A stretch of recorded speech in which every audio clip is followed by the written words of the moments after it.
మీకా గ్రంథము 7వ అధ్యాయం 8వ వచనము. నా దేవుడు నా ప్రార్థనను ఆలకించును. నా శత్రువా నా మీద అతిశయింపవద్దు. నేను క్రింద పడినను తిరిగి లేతును. హల్లెలూయా. మనం మోకరించినప్పుడు తప్పకుండా నా ప్రార్థన నా దేవుడు ఆలకిస్తాడనే విశ్వాసము కలిగి ప్రార్థన చేస్తే తప్పకుండా దేవుడు ప్రార్థన ఆలకించేటువంటి దేవుడు అండి. హల్లెలూయా. అలాగే నా శత్రువా అంటే మనల్ని ఇబ్బంది పెట్టేటువంటి ఇరుకులు, ఇబ్బందులు, అనేకమైన రోగాలు ఇవన్నీ కూడా మనల్ని మన శత్రువా అంటే మన మీద ఏలుబడి చేసేటువంటి ప్రతిదీ కూడా మన మీద అతిశయపడుతూ ఉంటాయి. కానీ మన విశ్వాసము దేవుడి మీద ఉంచినప్పుడు తప్పకుండా మనం కింద పడినను కూడా తిరిగి లేపేటువంటి దేవుడు మనకున్నాడండి. హల్లెలూయా. కాబట్టి మనం విశ్వాసంతో ప్రార్థన చేసినప్పుడు నా ప్రార్థన తప్పకుండా దేవుడు విని దానికి సమాధానం ఇస్తాడని మనం ప్రార్థన చేసినప్పుడు దేవుడు తప్పకుండా సమాధానం ఇస్తాడని తిరిగి లేపేటువంటి దేవుడు. కీర్తనల గ్రంథము 118వ అధ్యాయం 22వ వచనం. ఇల్లు కట్టువారు నిషేధించిన రాయి మూలకు తల రాయి ఆయను. హల్లెలూయా. ఇంటిలో కానీ, సమాజంలో కానీ, ఆఫీసులో కానీ, ఎక్కడైనా సరే నువ్వు తృణీకరించిన రాయిగా ఉన్నావా? తృణీకరించబడుతున్నావా? లేకపోతే నిన్ను అవహేళనగా మాట్లాడుతున్నారా?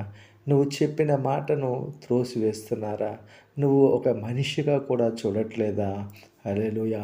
యోసేపు ద్వారా నీతో మాట్లాడుతున్నాడు. హల్లెలూయా.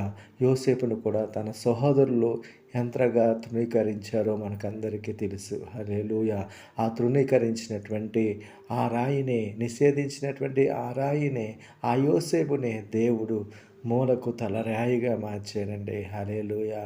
అలాగే నీ జీవితంలోనూ ఆ విధంగానే దేవుడు చేయబోతున్నాడు. యాకోబు రాసిన పత్రిక 1వ అధ్యాయం 26వ వచనం. ఎవడైనను నోటికి కళ్ళెము పెట్టుకొనక తన హృదయమును మోసపరుచుకొనుచు భక్తి గలవానని అనుకునిన ఎడల వాని భక్తి వ్యర్థమే. హల్లెలూయా. ఎవడైనా నోటికి కళ్ళెము పెట్టుకొనక అంటే ఆ వ్యక్తి ఎక్కువగా మాట్లాడుతుంటాడనే అటువంటి అర్థాన్ని ఇస్తుంది. అనవసరమైన మాటలు మాట్లాడుతుంటాడనే అర్థాన్ని ఇస్తుంది. అవసరం లేకపోయినా మాట్లాడుతుంటాడనే అర్థాన్ని ఇస్తుంది. హల్లెలూయా.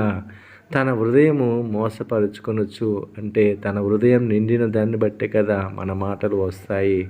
కాబట్టి వ్యర్థమైన మాటలు వస్తున్నాయంటే మన హృదయంలో వ్యర్థమైన మాటలతో నిండి ఉన్నదనే కదా అర్థము. హల్లెలూయా. కాబట్టి మనము మన హృదయాన్ని దేవునితో నింపుకొని దేవుని యొక్క ఆత్మతో నింపుకుందాం. హల్లెలూయా.